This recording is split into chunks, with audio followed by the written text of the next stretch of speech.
Menurut riwayat, malam Lailatul Qadar antaranya oleh Syekh Qutb mengatakan malam tu malam segala kemuliaan. Al-Qad itu maksudnya kadar, ketentuan. Ketentuan apa? Ketentuan yang maksudnya kemuliaan. Antara kemuliaan malam Lailatul Qadar menurut Syed Qutb adalah untuk memberikan hidayah kepada kita. Dalam satu kisah, seorang sahabat Nabi sallallahu alaihi wasallam yang namanya Abu Hurairah radhiyallahu anhu. Orang kata tak kenal maka tak cinta. Saya nak cerita tentang Abu Hurairah dan majlis ilmu. Tapi sebelum saya cerita Abu Hurairah dan majlis ilmu menurut kata-kata Abu Hurairah itu, saya kenalkan dulu Umi Abah sedikit tentang siapa Abu Hurairah ini. Lahir di Yaman, meninggal dan dikebumikan di Baqi' pada zaman Khalifah Umayyah dan meninggal pada usia menurut riwayat 78 tahun sekitar 57 Hijri. Pada tahun 57, ada kata 58 Hijri. Orangnya adalah orang yang sangat sayangkan kepada ibunya. Dia masuk Islam dulu daripada ibunya sendiri. Lalu dia minta kepada Nabi SAW untuk doakan mak dia. Nabi doakan mak dia. Apa doa Nabi SAW? Allahumma hdi ummu Aba Hurairah. Ya Allah, beri hidayah kepada mak Abu Hurairah. Dengan berkat mukjizat, kalam, lafaz, doa dari Nabi SAW, mak Abu Hurairah kemudiannya memeluk Islam ni. Sebab itu doa tu pun baik untuk kita ni. Allahumma hdini. Tadi ada nama mak Abu Hurairah. Tak payahlah. Gantikan dengan diri kita sendiri. Ya Allah, berikan aku hidayah. Ni bulan-bulan ni. Bulan Ramadan adalah bulan hidayah. Antaranya malam Lailatul Qadar.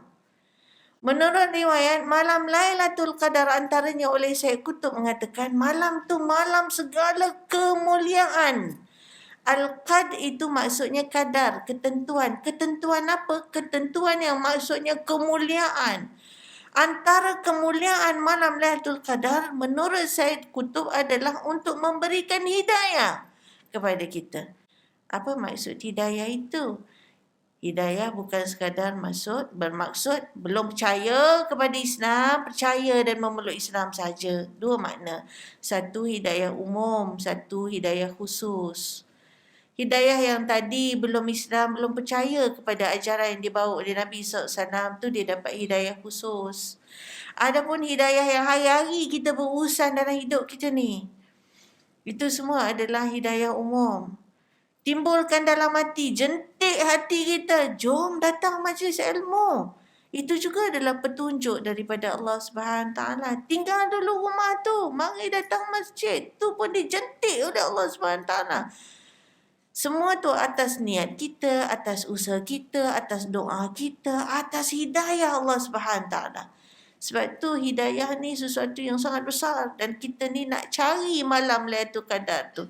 Selain daripada kita hari-hari berdoa kepada Allah Subhanahu Taala. Allahumma hdini.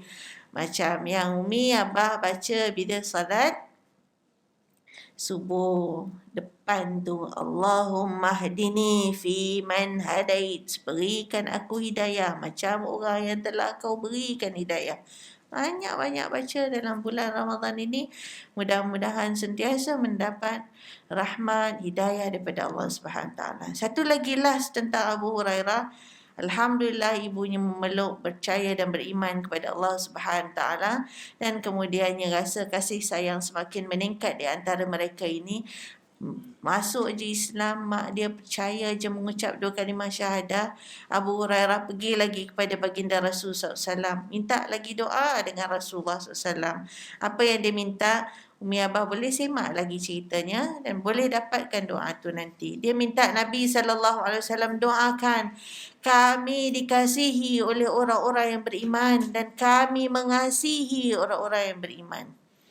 Mereka ini hidup penuh dengan perasaan kasih sayang, kita boleh belajar.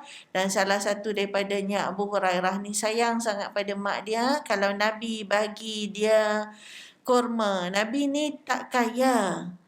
tapi pemurah orangnya. Sangat pemurah. Lagi dalam bulan Ramadan yang mana Sayyidatina Aisyah radhiyallahu anha meriwayatkan mengatakan bahawa kana Nabi sallallahu alaihi wasallam hina yalqahu Jibril ajwada bil khair min rihil mursalah. Tu yang saya yakin Umi Abah dah selalu dengar benda ni. Nabi ni dia tak kaya, tapi bila ada dia kongsi semua. Ini yang kita tahu tentang baginda Rasul sallallahu alaihi wasallam.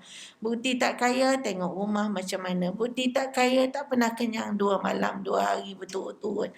Macam-macam.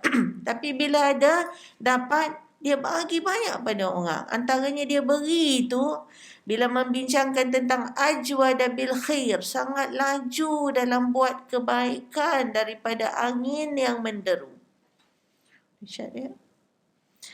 Malunya rasa kan. Nak sebut pun takut.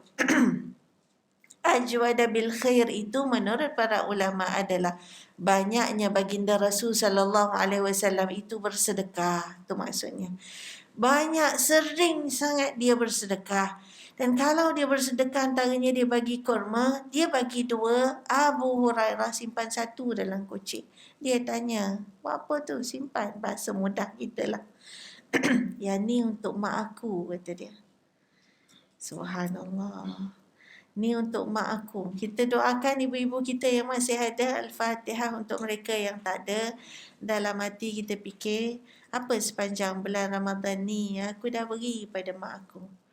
Yang aku ingat pada mak abah aku. Apa yang dah aku buat? Sebaik-baik orang, yang sedekat-dekat orang yang aku nak buat baik. Kalau ditanya kepada Rasulullah SAW adalah mak kita. Kadang-kadang kita malu Allah lah. Saya sendiri cakap pun malu Allah. Kan?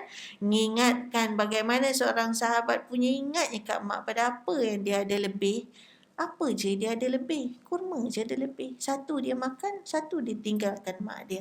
Ambil keberkatan bulan Ramadan. Ambil keberkatan bulan Ramadan.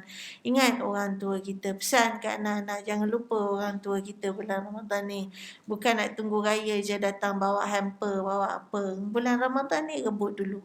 Rebut keberkatan bulan Ramadan, berbakti, berbuat baik kepada orang tua. Sebab itu kepada orang tua ni, dia buat baik dia gunakan dalam Al-Quran. Perkataannya dahsyat. Kalau baik dalam Al-Quran ni banyak. Antaranya as-salihat, antaranya al-khairat. Kan? Ini perkataan-perkataannya. Tetapi untuk mak abah, dia guna perkataan al-bir. Maknanya lagi dahsyat, lagi kuat, lagi istimewa kebaikannya. Sebab itu kitab menyebut birrul walidain. Buat baik itu dia tak kata al-khair. Buat baik itu dia tak guna perkataan as-salihat. Dia guna perkataan al-bir, kebaikan untuk orang tua. Ini dahsyat. Inilah sedikit ya cerita tentang siapa Abu Hurairah radhiyallahu anhu yang meriwayatkan hadis tak kurang daripada 5,700 daripada baginda Rasulullah SAW yang dimakamkan di Baqi', yang berusia pada waktu kewafatannya 78 tahun menurut riwayat, yang meninggal pada 57 Hijri. Serba sedikitlah tentang Abu Hurairah.